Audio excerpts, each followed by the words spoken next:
game suspension that he would have to serve due to violating the NBA's anti-drug policy. Now, I must let it be known, it was not a drug, a recreational drug. There were a lot of people reaching out and wondering, was it marijuana? Was it cocaine? Was it some type of recreational drug? No, not at all. So let's not assassinate the young man. Yeah, let's not assassinate the young man's character. However, it was a PED that. It was a. It was helping his helping him eat more. I guess you could say. So his health. Growth hormone. It was helping him. Help his performance, helping his performance. So John, of course, he made it. He released statements letting it be known that he was sorry. He apologized. He did not know what was what he was taking. That he plans to appeal. I know he's in that process. He has already, however, served 2 games of the 25-game suspension. And the Hawks are 1-1 in those games. They had a game on Tuesday against the San Antonio Spurs. They actually won that game in a close battle. Good game right there. Shout out to Trey. Then the game last night on Wednesday. Wednesday night against the Chicago Bulls was just scary to say the least. It's a back-to-back. Yeah, but it was two totally different teams. Yeah. What we saw on Tuesday night versus Wednesday night. They'll be back in action on Friday night. We'll talk about that tomorrow in a little while. They'll be in action tomorrow against the Sacramento Kings. When you heard the news and the news broke of John Collins' suspension, what did you think? I mean, of course, that it I don't want to say it shattered the NBA world, but it damn sure shattered the NBA world here in Atlanta and in Georgia. So what were your thoughts when the news broke? First, I was like, John, what you doing? Because I'm like, literally we were just about to get Trey back. And I was like, okay, we about to go on a run. I was like, we weren't playing anybody who I was like, scared of and nothing like that. So I was like, Hawks have looked good. Yeah. John Collins has already let it be known that the Hawks are the greatest show in Atlanta. They're the greatest show in Atlanta. He ain't lying. So, but I was just like, man, that's 25 games. I'm like, that's gonna hurt because I honestly, like I told y'all before, Atlanta can make the playoffs. 8th seed at least. 7th or 8th seed. Yeah, so I'm like, all right, John, Trey, make it happen. Cam coming along a little bit, but then I'm like, damn, John, 25 games. What are we supposed to do? Like, because we don't really have any other impact big. You know what I'm saying? I like Bruno, so Jabari Parker has looked good too. I like Jabari too, but I like him coming in as in the ancillary 6-man. Like come off and bring some sparks off the bench. You, Vince, you know what I'm saying? Like y'all can make something shake. DeAndre Bembry. Yeah, even though Bembry got calmed, that you and Trey. Not Trey, you and Cam. Y'all got to slow down. Bembry out there taking off on cats. He is. He playing the lanes. He getting up. Bembry out there doing his thing. He's losing the ball a lot too. That happens sometimes. That happens. But yeah, man. So. But then, I started going a little deeper into the story. Like he was like, I didn't know. Then I'm like, he is young. We got to remember that he's a young man. And, sometimes you put your trust in the wrong people, So it could be a possibility that he really did not know. And he trusted the wrong people. And they gave him something that, just wasn't legal in the NBA eyes. Regardless of the situation, it is very unfortunate for both Collins and the Young Hawks right now because 25 games. A big chunk, as we mentioned. This team is very young, and John Collins, even though he's a young player, 3 years in the league, is honestly one of the vets on the team. So they needed that leadership. And as far as I know, the stipulations they vary as the NBA goes. Don't quote me on this. I believe he's still allowed to practice at the Emory facility. I know he's not allowed to, of course, be in State Farm during games and things of that nature. He's not allowed to travel with the team. So we'll see. The Hawks have a game on Friday, as I just mentioned a moment ago. They'll be taking on the Sacramento Kings, another team who's I don't want to say another team because I don't think the Hawks are struggling. A team who has kind of struggled so far this season. A lot of young talent there. We want to see what De'Aaron Fox brings to the table. Buddy Hield, of course, looking for a new deal. Some talent there, so we'll see what the Kings do. And then the Hawks will actually be going on a West Coast road trip. They'll be headed to Portland, Denver, Phoenix, and then 2 games in LA against the Clippers and the Lakers. So we'll talk about those as well. But the Hawks also unveiled something that I'm loving. I absolutely positively love it. Of course, we know the NBA has taken on something new as their partnership with Nike came about as far as their athletic gear and their jerseys. So every team has a jersey. There's city editions that's kind of dedicated to the city, a tribute to the city, the culture in the city, or what have you. And this year for the Atlanta Hawks, they're doing something with a Peachtree theme, Peachtree Nights, and it's pretty much a peach because black with pretty much peach color. Now the jerseys they've already debuted the Vince Carter look, the John Collins look, and the Trae Young look. The Atlanta Hawks will actually wear these jerseys for the first time on November 20th. So after the Bucks. Once the Hawks go on their road trip, when they come back from the West Coast road trip, their first home game before we get the holidays going and everything like that will be a Peachtree night edition, and we'll see a special court that'll have a peach theme to it. That's it. Of course, I'm not a native of Atlanta, but I've been here 11 years now. I love the city for what it's done for me and my family. I love the city. I damn sure love the sports culture here. That's something that I try to get people outside of Atlanta to understand. And, they're coming from Philadelphia. Our sports culture is well known, of course. But when I moved here to Atlanta and I was able to see how engaged Georgia natives are in the football culture. We'll talk college football. We'll talk about that down the road. Of course, how engaged they are with the Falcons. They love the Braves, but I'm seeing the Hawks culture grow as well, and I really love how they're doing that. So it's a dedication from Bankhead to Buckhead. A dedication for the culture of Atlanta. So that'll be very nice. What did you think, Atlanta native? I ain't gonna disrespect you and call you a peach. I ain't gonna do that to you. Relax, relax. We like to be called ATLians around here. But man, I thought it was dope. The color scheme, I was like, I get it. Okay. I ain't gonna lie to you. Me, your resident alcoholic, I was like, yo, they bring this with the Crown Peaches lit. They might have to. They had them Crown Nights. You might have throw that to the Hawks. You hear that? You might have throw that. Hey, I'll be there. November 20th, I'll be there. But I thought it was dope, especially looking at the Instagram post that they did with the video where they did say from Bankhead to Buckhead. I was like, yeah, that's true. Because Peachtree, everybody know Peachtree. Mm-hmm. If you have been to Atlanta, I don't care. You don't have to have lived here. You just have to visit. You heard of Peachtree Road. Peachtree Road has everything on it. If you can't find it on Peachtree, you don't need it for real. I used to say that about Callan Road. That's Decatur. But in Atlanta, if you can't find it on Peachtree, you don't need it for real. It's a luxury. It's not a necessity. So, them paying homage to the city, that's super dope. You know what I'm saying? That's just that's not the Falcons. That's the Hawks, kind of getting the city to buy in. When I saw y'all open tonight, the arena was on fire. Yeah, it was on fire. That's the craziest I've seen since, the Al Horford, Josh Smith days. So they, like you said, bringing the Highlight Factory back. Bring it back. Bring the Highlight Factory back. State Farm Arena. It was super, super dope. So I love what the Hawks are doing. You know what I'm saying? I'm starting to see, well, not starting to see, but the vision is coming into fruition. I like that. Shout out to Travis Link, Hawks GM. His vision is certainly coming together once again. November 20th, Peachtree Nights. You can actually log on to Hawks.com as well and reserve some of your apparel. The apparel is dope as hell to me. I'm loving it, so I'm gonna be in line looking for some of the apparel my jacket to come as well. You know what I'm saying? But we're gonna move west before the Hawks get out there. We're gonna take a trip out there because the Lakers are on fire. 6-game road trip. We talked all offseason when we saw the acquisitions the Lakers were bringing. Of course, AD, Danny Green, Avery Bradley, Dwight Howard, who's looking phenomenal. The pieces are looking good. It's still very early in the season. I'd vary to say the Lakers' schedule has been fairly easy. Don't get me wrong. The Clippers have great competition. That has been their one loss on the season. I'm not quite sold on the Mavericks. A lot of young talent there with Porzingis and Luka, but we'll see how they grow and how they build throughout the year. They were down big on the road to Chicago not too long ago and had a comeback victory in that set.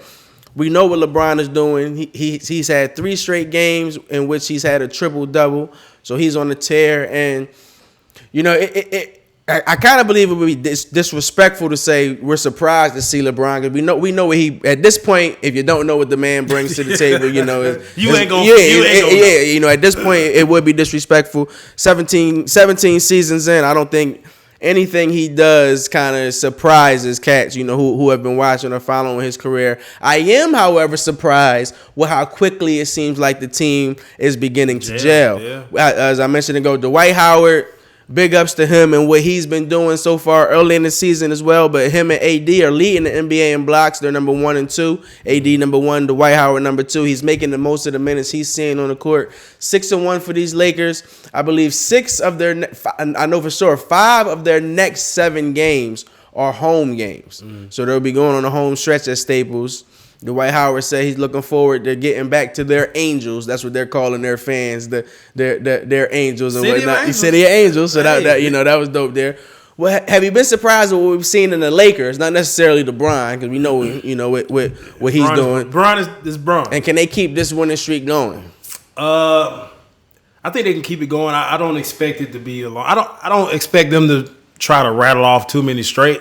Of course, if they do, cool. I'm sure they would love that, but I don't think they're going to be in a situation like the Golden State Warriors were a few years ago, where they won a whole bunch of games in a row and everything like that. I think they're just trying to play good basketball, and they're looking for the future, especially with a team that kind of an older squad. You know what I mean? I know they got Kuz back. That was big. Mm-hmm. He's still kind of on minute restrictions, but he's getting it together. Kuz gonna get them shots up. Facts. You know that.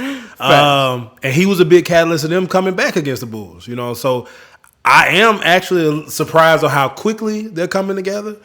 I think we got to give not an homage, but we have to definitely give credit to the coaching staff as well. So, Frank Vogel, Lionel Hollins. A lot of cats was talking shit about Frank Vogel getting that head coaching job, and why not Jason Kidd? Has he shown so far that he know? Cats forget the leadership that he brought to a young Pacer team when Paul George. They forget how good that team was, and that was largely because of the coaching and leadership of Vogel. So, have you been surprised with how he's ran the ship so far in LA?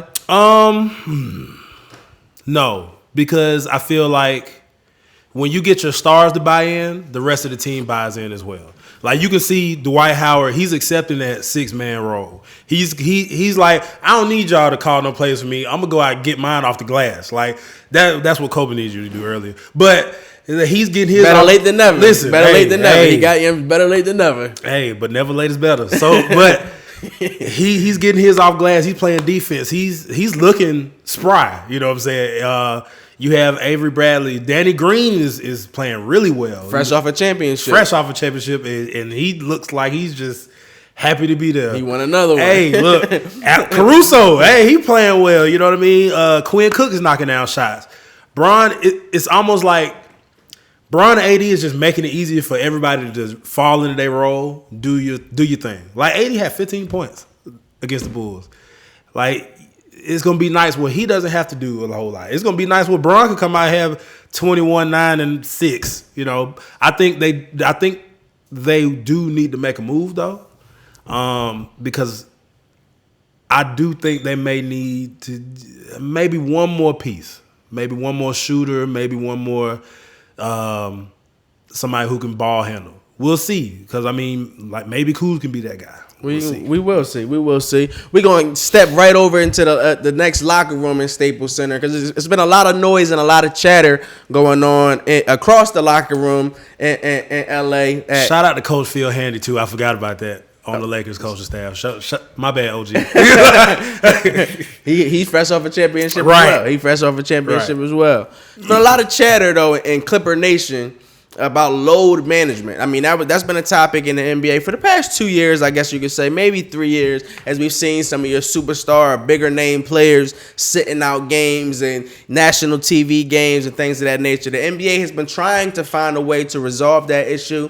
We live in a day where athletes are a lot smarter about their health, about the management of their minutes, how they condition themselves and what have you. However, we're also in a time where ticket sales are at their highest. Apparel is at its highest. Sneaker sales are at their highest as well. And partnerships, as far as these companies, your ABCs, your ESPNs, your TNTs, and the NBA are at an all-time high as well. It's been a lot of noise, as I made, about Kawhi Leonard, for say. He's already missed 2 games. Yesterday it was a national televised game against the Milwaukee Bucks. Briefly, what were your thoughts on that? I want to say this too real quick. I thought it was funny. A lot of people were trying to say Kawhi should have wanted to play against Giannis. He should have wanted to take on the competition of the MVP. I'm going to look in the camera and I say this. The name of the game is winning championships, and I love Giannis's game. It's been amazing to watch him grow so far in the NBA. But the last time that I checked, Kawhi Leonard proved that point already. Shut Giannis down. Proved that already. And moved on to win the championships. Mm-hmm. What am I looking to prove in October But what were your thoughts? What were your thoughts on this load management issue? And I want to highlight, it seems like the games, there's been a lot of speculation. You know, it seems like the games that he's missed has been on ESPN. I wonder, is there some, like, was Kawhi upset about reporting about this, you know, how things went down with the Spurs, X, Y, and Z? Like, that's been funny to me as well. But hey, you never know. Yeah, I mean, you really never know because you don't know what's going through the mind Facts. of Kawhi. Facts. You don't know if it was his decision. To be honest with you, you don't know if it's somebody in the organization was like, all right, we're gonna choose these games. And we don't know about his health. We don't know about his health. We don't know about his health. They can say load management, but he really might have a problem or something like it. May be a situation. We don't know for sure. But I think that's just the NBA we live in these days. You know, I mean, Pop started it. You know, sitting out Tim. He would literally sit out Tim, Manu, and Tony Parker. Just why not? Whatever. And they were winning chips. Yeah, the results like, showed. The results showed. Like you said, the name of the game is getting that chip at the end of the day. Nobody cares about Kawhi playing only 66 games last year because he got a chip. People are saying Kawhi is the best player in the world. Last time I checked, your best ability is your availability, right? Don't nobody care about that because he got a chip. If LeBron come out here and play 55 games this year in load management and get to the playoffs and play all 16 of the wins in the playoffs and win a chip, ain't nobody. The king is back. That's what they're going to say. Well, see, and that's the thing. I don't want to say it's like fan bases may not care, but those fans who people like us who watch the game, not even us. Just say we random folks. We Raheem and Sean. You know what I'm saying? And we want to take our little young boys to see Kawhi when they come to town and play the Hawks. They only come to town one game, and Kawhi doesn't play that game. And last year, and I'm about to say, you took the words out of my mouth. That happened last year. I covered that game on the Raptors. He came to town, warmed up, participated, got some shots up pregame, and did not play. You know, when folks were kind of upset, it's like you come to see the Raptors, you weren't necessarily coming to see Siakam. And I don't want to see Kyle Lowry. No disrespect, but you were coming to see Kawhi. So I think that's a touchy issue. You say it's the NBA we live in. We've heard cats make comments. The NBA, you're paid for 82 games, X, Y, and Z. Is this the beginning of the end, or do you see this? Is this something that's going to continue down the line? It's going to as long as you load managing your way to a chip, then it's going to keep going. Like now, if you load managing, you losing. Let's not forget now. Kawhi's gonna load management. He also got Paul George coming back. Yeah. Paul George supposed to hopefully come back. And then the Clippers already were a playoff team before they got Kawhi. So it's not like they're losing so much from him not being on the floor. Of course they're losing. I mean, yeah. I will say this. And the 2 games he's missed so far this season, they're 0-2. Yeah, well, you know. Like I said, Paul George will be back. So they'll probably stagger that because they probably going to load management. Because think about it, Paul George goes into the playoffs and he gets hurt a lot. Mm-hmm. So, you know. And he's coming off an injury now. Yeah, he's coming off an injury now with his shoulder. So they're going to load manage. And you just going to have to accept that because they're looking forward to the playoffs. You know, LeBron going to load manage. AD going to load manage. Because they want to get to the playoffs and they want to be healthy when it matters. When every game is on ESPN, you just got to deal with it. I like what you say. The best ability is your availability. We're gonna talk about college basketball because college basketball is back. And over the years, I've grown to be a lot more. I watched a lot of college basketball coming up, a lot more than football at the time. One of my uncles, shout out Uncle John, humongous college basketball fan, but. The way the college game is being marketed, these young players these days, they're coming in with so much talent, so much charisma, so much personality, and a lot of them are being one-and-done players, so we're quickly seeing them transition to the pro level and to the NBA, to the big, bright lights.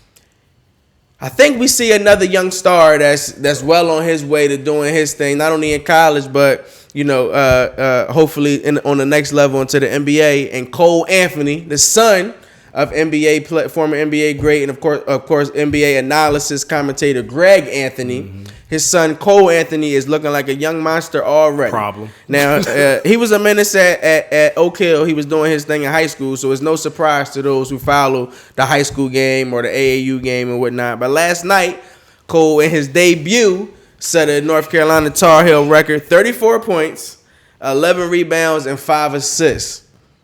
What were your thoughts of the young man? He's out there shaking and baking, getting to the base. He made it look so effortless. And then on top of that, I got to tip my hat to him because after he went out and put out a 34-point performance, after everyone was gone and the game was over and the rest of his teammates were off doing their thing, he was still in the gym putting up shots. So you got to respect a young cat that's never settled, never always hungry. What were your thoughts about Cole Anthony? And is there any potential that we could see him as the number 1 overall pick in the 2020 NBA draft next season? I mean, it's definitely a possibility. I think we definitely have to see more. We got to see if he can come back out and do it again. You know what I mean? It's a good thing he did go back into the gym. Stay in the gym. You know, that work ethic is going to pay off. But right now, you're looking at LaMelo, you're looking at him, Anthony Edwards. We talk about him. You got a few other players. So we'll see. But I was impressed. Like you said, he did make it look effortless. Right? Like he looked like he was just floating. Like I'm not gonna lie to you. Like it's some players you see and it's almost like you can tell they're a man amongst boys. Like they should not be here. Like Zion last year was a man amongst boys for a different reason. Mm-hmm. Zion was more because he was bigger than everybody. It was like, all right, dog, like why? But this kid is almost like you're not gonna be able to stay in front of him. He gonna get to the cup faster than you. He's moving at a different speed. Talent and skill. Yeah, he jumps off the screen. Yeah, so that was dope to see. I was at the Hawks game last night watching the Hawks go down, and I had to pull my phone out and actually pull the game up and see what Cole was doing. And it was dope to see. He had the goggles on at one moment, took the goggles off and whatnot. That was pretty dope to see as well. And speaking here in Georgia, it's dope to see right in the backyard. Finally, the University of Georgia, the Bulldogs getting some talent on their basketball team. The young cat Anthony Edwards, he looked really good in his debut. 24 points, 9 rebounds, 3 assists. For Ant-Man, Anthony Edwards. Of course, a lot of teams wanted him, but he stayed in his backyard and went to Athens and is hooping up there. We're going to get up there and catch a game. What are your thoughts on that young man's debut, 24, 9, and 3? I wasn't surprised just because I have a lot of friends that went to UGA and they pretty much let me know, like, buddy, it's the truth. I was like, okay, all right, we'll see. And Coach Crean gonna get. We knew he was gonna get. They called him a young Wade, a young Mitchell, Donovan Mitchell. He's athletic. He's got good game on him. So I'm not surprised by his numbers. There was the most points scored by a freshman since Dominique Wilkins did it. So that's impressive. That's very impressive. Yeah. So like, if you're somebody from Georgia, like Neek was a problem. So. Once again, he's another one of those guys. I want to see him do it again. Okay. So, you're playing in the SEC. It's not like you're playing against world beaters. Go out there, handle your business, do your thing. If you want to be a one and done, you got the road is ahead of you. You mentioned his name as a possible number 1 overall pick. He's damn sure already he got the height as a top 5 for sure. He got the size. Just go do it. We shall see. We're going to take a brief break, and we'll be right back. We're going to be joined by our man B in a moment as we talk a little college football and NFL news. I know you and B got some things to get off y'all chest, so we're going to talk about my team, talk about Florida State and what the hell is going on down there in Tallahassee. We're going to give our Week 10 picks in the NFL and talk a whole lot more. I heard the losing man. So we'll talk about what's going to go down to them damn Roll Tide in a little while. Stay tuned. We'll be right back.